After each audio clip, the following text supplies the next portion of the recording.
कथा आती है, जब भगवान रघुनंदन श्री राम अपनी लीला पूरी करके वैकुंठ को प्रस्थान करने लगे, तो अयोध्या में जितने लोग हैं सबके लिए विमान आया। भगवान अपने विमान पर बैठ गए, एक एक व्यक्ति अपने अपने विमान पर बैठता जा रहा था। तो अंत में हनुमान जी से राम जी ने कहा कि भाई अयोध्या एक बार देख के आ जाओ, कोई रह तो नहीं गया। हनुमान जी भ्रमण करते हुए आए और बेचारे एक रोते बिलखते एक आदमी को लेकर के आए। बोले महाराज जी प्रभु ये रह गया। राम जी बोले कौन है भैया ये? बोले ये वही है जिसने सीता जी पर संदेह किया था। श्री किशोरी जी पर संदेह करने वाला वही धोबी है। ये सबके लिए विमान आया, लेकिन इसके लिए कोई विमान नहीं आया। भगवान कहने लगे तुम्हारे लिए विमान नहीं आया? बोले क्या करूं प्रभु, सबके लिए आया, मेरे लिए नहीं आया। भगवान बोले काम करो, तुम मेरे विमान में बैठ जाओ, सिंहासन के नीचे छुप के बैठ जाओ, हम तुमको ले चलते हैं। सबके विमान वैकुंठ में प्रवेश कर गए, लेकिन जैसे ही रघुनाथ जी का विमान प्रवेश करने लगा, वैकुंठ के द्वार बंद हो गए। भगवान ने वैकुंठ से कहा भाई तुमने द्वार बंद क्यों किए? बोले आपके सिंहासन के नीचे कोई अनधिकारी छुपा बैठा है, पहले इसको निकालो, तब वैकुंठ के द्वार खुलेंगे। निकल करके बाहर आया, रोने लगा। बोले प्रभु मुझे क्षमा, मुझे वापस अयोध्या ही भेज दो, मुझे कोई स्वीकार नहीं करेगा। भगवान बोले वैकुंठ नहीं मिलेगा तो स्वर्ग भेज देंगे, स्वर्ग चले जाओ।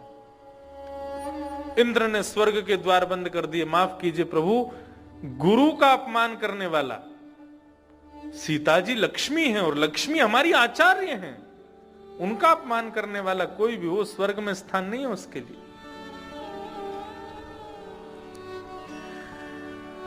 रघुनाथ जी बोले स्वर्ग में नहीं है तो ब्रह्मलोक चले जाओ। ब्रह्मलोक में भी मना कर दिया, बोले यहां नहीं आएगा ये।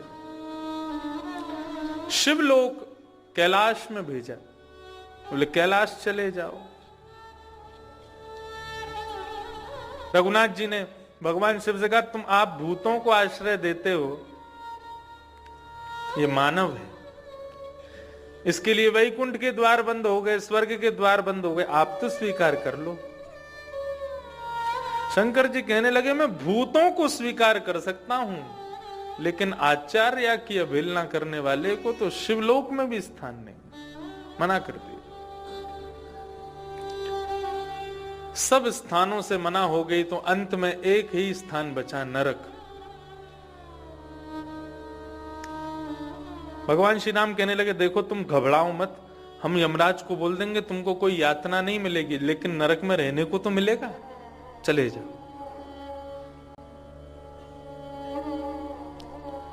यमलोक जैसे ही जाने लगा तो यमराज ने भी द्वार बंद कर दिए।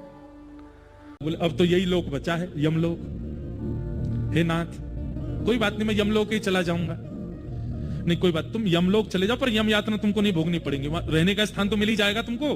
हम बोल देते हैं यमराज जी से, यमराज जी, बोले जी इसको तेल में मत पकाना, इसके साथ में उल्टे सीधे काम जो तुम्हारे नरक में होते हैं वो सब इसके साथ मत करना। यमराज जी बोले भगवान आप चाहें जो आज्ञा कर दीजिए, मैं पापियों को ले जा सकता हूं, मैं अपराधियों को ले जा सकता हूं, पर आचार्य अवहेलना करने वाले के लिए तो शब्द ही नहीं है। ये पापी भी नहीं है, ये दुष्ट भी नहीं है, ये राक्षस भी नहीं है, ये उनसे भी गया गुजरा है। सोच लीजिए जब प्रेत लोक में इसको स्थान नहीं मिल रहा तो फिर यमलोक में कैसे मिल जाएगा? मैं इसको नहीं ले जा सकता। सोचिए, आचार्य अवहेलना करने वाले के लिए साकेत लोक से लेकर के यमलोक तक के द्वार बंद हो गए। अरे प्रेत योनि में भी स्थान नहीं मिल रहा है, मतलब प्रेत भी उससे पवित्र हैं जो आचार्यों की अवहेलना करता है। अब वो रोने लगा, मैं कहां जाऊं? राम जी को उस पर इतनी दया आ गई। राम जी बोले रुक। बोले क्या? मैं दूसरा साकेत धाम बनाता हूं, उसमें मैं और तू दोनों रहेंगे। और राम जी ने अपनी भ्रगुटी टेढ़ी की, एक और साकेत धाम बना दिया, और जैसे ही उसमें ले जाकर के रहने लगे, सब देवी देवता प्रकट हो गए। बोले नाथ ऐसा नहीं, नहीं तुम लोग जाओ, चलो यमराज जी तुम यमलोक ही संभालो, शिवलोक ही संभालो, तुम इंद्रलोक ही संभालो, और साकेत रह तू प्रसन्न, मैं नहीं रहूंगा आप तेरे पास। अरे मेरी आज्ञा नहीं मान रहे हो? राम जी को क्रोध आ गया। मैं कह रहा हूं इसको स्वीकार करो तो क्यों नहीं कर रहे हो?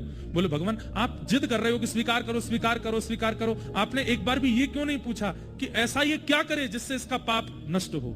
संसार में हर पाप को दूर करने का एक समाधान है। बोले बताओ क्या करे ये? बोले अगर आचार्य हमारी सीता जी अगर इसको क्षमा कर देंगे तो इसका अपराध मुक्त हो जाएगा, हम इसको स्वीकार कर लेंगे। तब सिया जी को बुलाया, वो तो राम जी से भी ज्यादा करुणामयी है। सीता जी ने उसको बालक मान के सिर पर हाथ फेरा, हृदय से लगाया और कहा ये तो मेरा वत्स है, मैं इसे क्षमा करती हूँ। जैसे ही क्षमा किया अब तो होड़ लगी। इंद्र कह रहे मैं लेके जाऊंगा, यमराज कह रहे नहीं नहीं मेरे पास आएगा, मैंने कह दी तेल में नहीं पकाऊंगा तुझे। शिव जी बोले बेटा भूत प्रेत तेरी रखवाली करेंगे, चल तू शिवलोक चल दे। साकेत बोले ये तो यहाँ रहेंगे। अब सब उनको मांगने लगे। इससे दो बातें प्रकट हुई। पहली बात कि राम जी कितने शीतल स्वभाव के हैं। जल का स्वभाव क्या है? जिसको कोई स्वीकार नहीं करता उसको जल स्वीकार करके पवित्र कर देता है।